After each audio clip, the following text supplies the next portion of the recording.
રણ ચાલે છે, ઓખા હરણનો આજે છેલ્લો દિવસ છે. તો ભગવાન શિવજી બાણાસુરના પ્રાણની રક્ષા કરવા માટે પ્રાર્થના કરે છે. કૃષ્ણ ભગવાનની પ્રાર્થના કરે છે બાણાસુરની રક્ષા માટે. શું પ્રાર્થના કરે છે?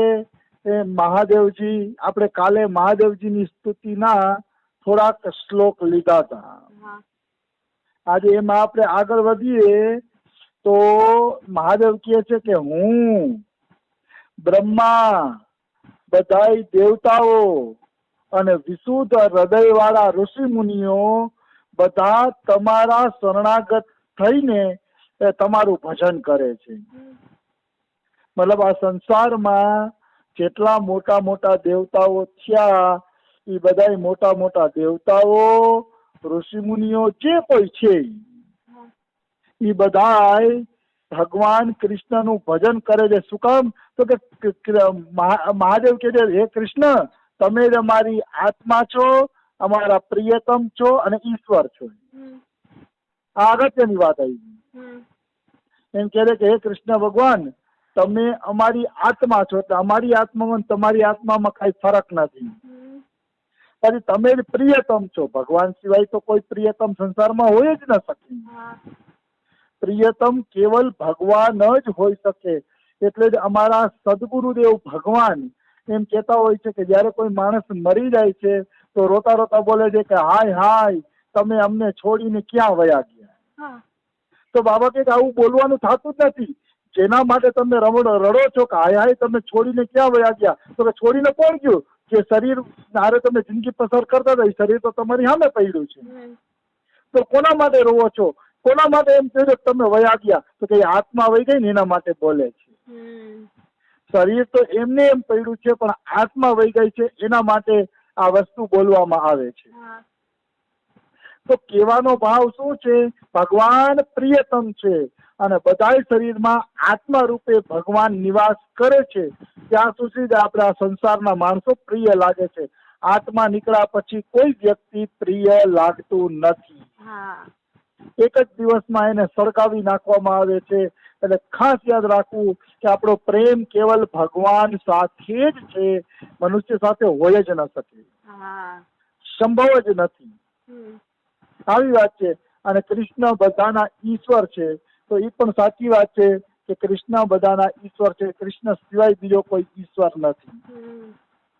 મહાદેવ પ્રાર્થના કરે છે પછી કે હે પ્રભુ, આ જગતની ઉત્પત્તિ, સ્થિતિ અને પ્રલય પણ તમે જ કરો છો.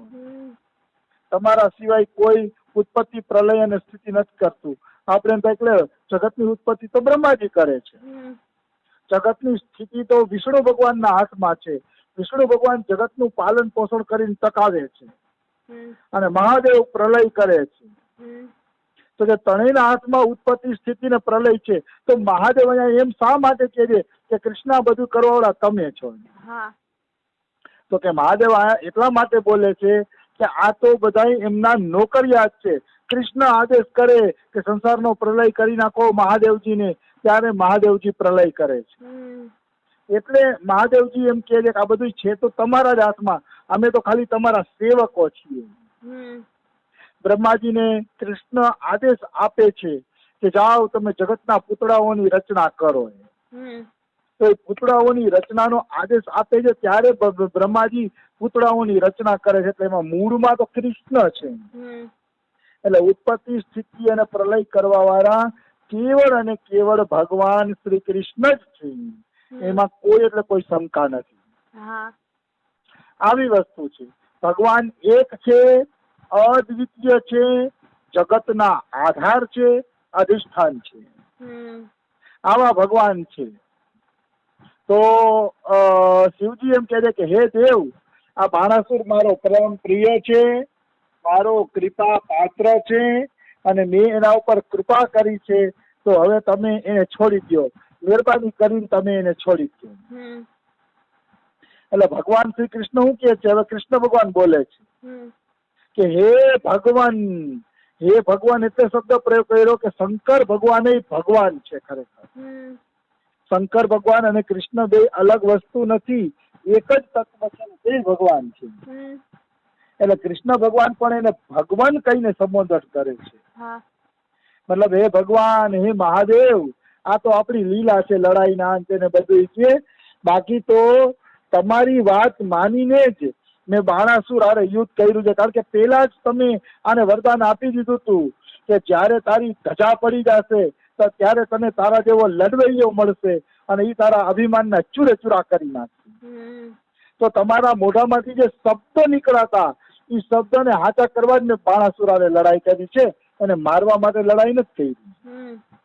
તો તમે જે રીતે કીધું તું એ રીતે મેં આ બાણાસુરના હાથ કાપી નાખ્યા, બાણાસુરની ભુજાઓને મેં કાપી નાખી, તમે કીધું એ રીતે, અને તમારા વચનને મેં સત્ય કરી દેખાયું.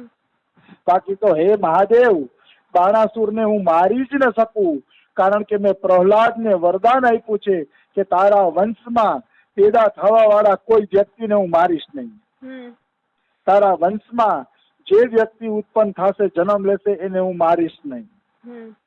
એટલા માટે કૃષ્ણ બાણાસુરને પણ મારતા નથી. અને બાણાસુરનો દીકરો હતો ધેનુકાસુર, એ ધેનુકાસુરને પણ બલરામજી મારે છે. જયારે ગધેડાના રૂપમાં આવે છે ને ત્યારે એને કૃષ્ણ નથી મારતા. શા માટે કૃષ્ણ નથી મારતા? તો કે ગમે એમ તો એ બાણાસુરનો દીકરો હતો ને પ્રહલાદના વંશમાં હતો, એટલે કૃષ્ણ ભગવાન એને મારતા નથી. આવી સંતોની ટીકાઓમાં મેં વાંચેલું છે. તો કહેવાનો ભાવ છે કે આ બધી વસ્તુ છે. બાણાસુરને એટલે ભગવાન મારતા નથી. હા, એની ઘમંડ જરૂર ચૂર કરી દે છે. આમ પણ ભગવાન છે ને વ્યક્તિને મારતા નથી, વ્યક્તિના અવગુણોને મારે છે. એટલે જ કહે છે કે જયારે કોઈ ભક્ત કૃષ્ણ કૃષ્ણ કૃષ્ણ નામનો જપ કરે છે ને તો કૃષ્ણ એના અવગુણોનો નાશ કરી નાખે છે. કારણ કે વ્યક્તિને કૃષ્ણ શું મારે? વ્યક્તિ તો એનો પોતાનો જ અંશ છે, પોતાનો જ દીકરો છે, પછી પોતાને થોડું કોઈ મારે. આત્મા તો કૃષ્ણ જ છે, કૃષ્ણનો જ છે. એટલે આત્માને મારવાથી કૃષ્ણને સુખ નથી મળતું, પણ એ વ્યક્તિના અવગુણોને મારવાથી કૃષ્ણને સુખ મળે છે. એટલે કૃષ્ણ વ્યક્તિના અવગુણોને મારે છે, વ્યક્તિને મારતા નથી. કારણ કે આત્મા તો અમર છે. અમર બાબત એમ છે ભગવાન પણ ધારે ને તો જીવાત્માને પોતાનાથી અલગ નથી કરી શકતો. કારણ કે આત્મા અમર છે, ભગવાન અમર છે, તો જીવાત્માને આત્મા અલગ કઈ થઈ જ કઈ રીતે શકે? દૂર જાય જ કઈ રીતે શકે? આત્મા અમર છે ને ભગવાન અમર છે. એટલે જીવ અને ઈશ્વરનું મિલન કરોડો જન્મ પછી પણ થશે ને થશે, કારણ કે બે અમર છે. આત્મા મરતો નથી, ભગવાન મરતા નથી. એટલે તમે આ જન્મે ભગવાનને મળો કે કરોડો જન્મ પછી મળો, પણ જીવ અને ઈશ્વરનું મિલન થયા વગર રહેવાનું નથી. એટલા માટે આપણે આ વાત યાદ રાખવી જોઈએ કે વ્યક્તિના અવગુણો પ્રત્યે દ્વેષ કરવાનો છે, વ્યક્તિ પ્રત્યે દ્વેષ નથી કરવાનો.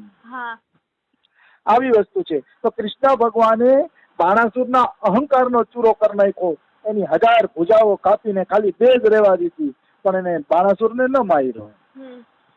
આ રીતે બાણાસુરને ખબર પડી ગઈ કે કૃષ્ણ તો સાક્ષાત ભગવાન છે.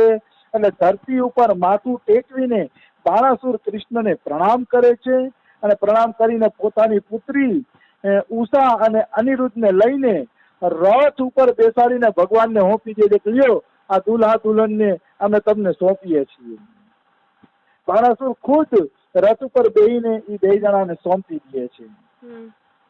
એ પછી મહાદેવની સંમતિ લઈને કૃષ્ણ ભગવાન ઉષા અને અનિરુદ્ધને વસ્ત્ર અલંકારોથી વિભૂષિત કરે છે. કારણ કે ઘણા બી જેલમાં રાખ્યા ને બાણાસુરે, એટલે થોડાક અસ્તવ્યસ્ત થઈ ગયા હતા. એટલે નવડાવી ધોવડાવીને વસ્ત્ર અલંકારોથી સુશોભિત કરીને અને 1 અક્ષોહિણી સેનાને લઈને ભગવાન કૃષ્ણ દ્વારિકા તરફ પ્રસ્થાન કરે છે. કારણ કે હવે એનું કામ પૂરું થઈ ગયું, એટલે ભગવાન કૃષ્ણ દ્વારિકા તરફ પ્રસ્થાન કરે છે. બીજી બાજુ દ્વારકામાં ખબર પડી કે ભગવાન શ્રી કૃષ્ણ તો પોતાની પુત્ર વધુઓને લઈને આવે છે. એટલે આખું દ્વારકા સજાવવામાં આવ્યું, ઝંડી તોરણથી નગરને સજાવવામાં આવ્યું, નગરનો એક એક કોનો સજાવવામાં આવ્યો, મોટી મોટી સડક અને ચોરાહા ઉપર ચંદનનું જળ છાંટવામાં આવ્યું. આ રીતે નગરના બંધુ બાંધવો, બ્રાહ્મણો બધા લોકો ખૂબ ઉત્સાહમાં આવી ગયા અને ધામધૂમથી નગરને સજાવે છે. નગરમાં શંખ વાગે છે, નગારા વાગે છે, ઢોલ વાગે છે. આ શેરી શેરીમાં આ બધું વાગવા માંડ્યું. આ રીતે ભગવાન શ્રી કૃષ્ણએ દ્વારિકામાં પ્રવેશ કર્યો છે અને પ્રવેશ કરીને આખા નગરને આનંદિત કરી દીધું છે. નગરના લોકો પણ નવા પુત્ર વધુઓને જોવા માટે ઉમટી પડ્યું છે અને બધા એના દર્શન કરે છે. તો આ રીતે ઓખા પૂરું થાય છે. એનો છેલ્લો શ્લોક એવો છે કે જે લોકો શંકર ભગવાન અને કૃષ્ણના યુદ્ધની આ વાતને વાંચશે અને ભાવપૂર્વક સાંભળશે ને પ્રાતઃકાલ ઉઠીને આ લીલાનું સ્મરણ કરશે તો જીવનના કોઈ યુદ્ધમાં એની પરાજય નહીં થાય. ચાહે સંસારનું યુદ્ધ હોય કે બીજું કોઈ પણ યુદ્ધ હોય, એ યુદ્ધમાં એની પરાજય નહીં થાય. જે આ ઓખા હરણની લીલાને ભાવપૂર્વક સાંભળે છે અને જે લોકો આ લીલા સાંભળશે એને ક્યારેય છે ને તાવ નહીં આવે. એને ક્યારેય તાવ આવશે નહીં. અને કોઈ પ્રશ્ન કરે કે તાવ આવે તો શું માનવું, તો કે તાવ આવે તો આપણો અવિશ્વાસ માનવો, અવિશ્વાસની ખામી માનવી, અને કાં કોઈ આપણું પ્રબળ કર્મ ચડી આવ્યું હોય તો એ પણ ક્યારેક આપણે હેરાન કરતું હોય છે. વિશ્વાસ હોય તો તાવ નથી આવતો. આવી વસ્તુ છે. તો થોડો સમય છે એટલે હું એક નવીન વાત કહું કે ગરુડજી એની માતાને ગુલામીમાંથી મુક્ત કરવા માટે અમૃત લેવા જાય છે સ્વર્ગની અંદર. કથા જાણીતી છે વિનતા અને કદરુની, કે સાપ કાળો હોય છે કે નહીં એ બધી કથા જાણીતી છે. પણ ગરુડજી અમૃત લેવા ગયા ને એટલે યમરાજા આવ્યા લડાઈ કરવા માટે, પછી વિષ્ણુ ભગવાન આવ્યા, બ્રહ્માજી આવ્યા, બધા લડાઈ કરવા માટે આવ્યા. તો બધાએ પોતાના અસ્ત્ર શસ્ત્ર ચલાવ્યા ને તો ગરુડજી બધાના અસ્ત્ર શસ્ત્ર ને ખાઈ ગયા. તો વિષ્ણુ ભગવાને પોતાનું સુદર્શન ચક્ર ચલાવ્યું એટલે બધાને એમ થયું કે હવે તો સુદર્શન ચક્ર ગરુડ ને મારી જ નાખશે. પણ ગરુડ સુદર્શન ચક્ર ને ખાઈ ગયું. તો કે ઓ સુદર્શન ચક્ર કોઈ દી પાછું વળતું જ નથી, એ ગળું કાપીને જ આવે છે, તો સુદર્શન ચક્ર કેમ ગરુડ ખાઈ ગયું? તો કે એટલા માટે ગરુડ સુદર્શન ચક્ર ખાઈ જાય છે કારણ કે ભગવાનના નામનો જપ કરતું હતું. વિષ્ણુ ભગવાનને ખબર હતી કે ગરુડ મારા નામનો જપ કરે છે, સુદર્શન ચક્ર એને ખાઈ શકશે નહીં. સુદર્શન ચક્રની પણ શક્તિ નથી કે જે ભગવાનના નામનો જપ કરે છે એને ખાઈ શકે. નિશ્ચિત એમાં કોઈ એટલે કોઈ પણ પ્રકારની શંકા નથી. તો સુદર્શન ચક્રને ગરુડજી ખાઈ ગયા ને તો પછી વિષ્ણુ ભગવાન એમ કહે છે કે વાહ ગરુડ વાહ, તારી ભક્તિને ધન્ય છે, મારું સુદર્શન ચક્ર તારી સામે ફેલ થઈ ગયું, હું તને વરદાન માગવાનું કઉ છું, તું કઈક વરદાન માગી લે. ત્યારે ગરુડજી એમ કહે છે કે પ્રભુ જીત તો મારી થઈ છે અને જીતની ખુશીમાં હું તમને વરદાન માગવાનું કઉ છું, તમે કઈક વરદાન માગી લ્યો. આ એકનાથજીની રામાયણમાં આવે છે, એ નવો ભાવ છે એટલે કઉ છું. તો ભગવાન એમ કહે છે ગરુડજી તમે કોના બળ ઉપર મને વરદાન આપશો? હું તો ભગવાન છું, તમે કોના બળ ઉપર મને વરદાન આપો છો? ત્યારે ગરુડજી કહે છે મારા ઉપર મારા ગુરુની અને પિતાની કશ્યપ ઋષિની કૃપા છે અને હું તમારા નામનો જપ કરું છું, એટલે ગુરુ કૃપા તમારા નામના જપના બળ ઉપર હું તમને વરદાન દેવા માટે શક્તિમાન બની ગયો છું. આ બહુ અગત્યનો ભાવ છે. કોઈ ઉપર ગુરુ કૃપા હોય અને ગુરુ કૃપા પછી અખંડ ભગવાનના નામનો જપ કરતો હોય તો એની સ્થિતિ બહુ ઊંચી બની જાય છે, એમાં કોઈ શંકા નથી. એની સ્થિતિ એટલી ઊંચી બની જાય છે કે એ ભગવાનને પણ વરદાન આપી શકે છે. ત્યારે ભગવાને કીધું ખરેખર ગરુડજી મને વરદાન આપશો? તો કે હા. તો કે તો તમે મારું વાહન બની જાઓ. મારી ઈચ્છા છે કે તમે મારું વાહન બની જાઓ, હું તમારી સેવા લઉં. તો ગરુડજી પ્રસન્ન થઈ ગયા કે વાહ પ્રભુ વાહ, તમે તો મને વરદાનના બદલામાં બહુ મોટો ખિતાબ આપી દીધો, તમારી સેવા જ આપી દીધી, મને બહુ ખુશી મળી, બહુ ખુશી મળી. અને પછી ગરુડજી છે એ ભગવાનનું કાયમી માટે વાહન બની જાય છે. કહેવાનો ભાવ શું છે કે ગરુડજી છે ને એને ભગવાનનું વાહન જ બનવું હતું એટલે જ એને આ વરદાન માગ્યું હતું.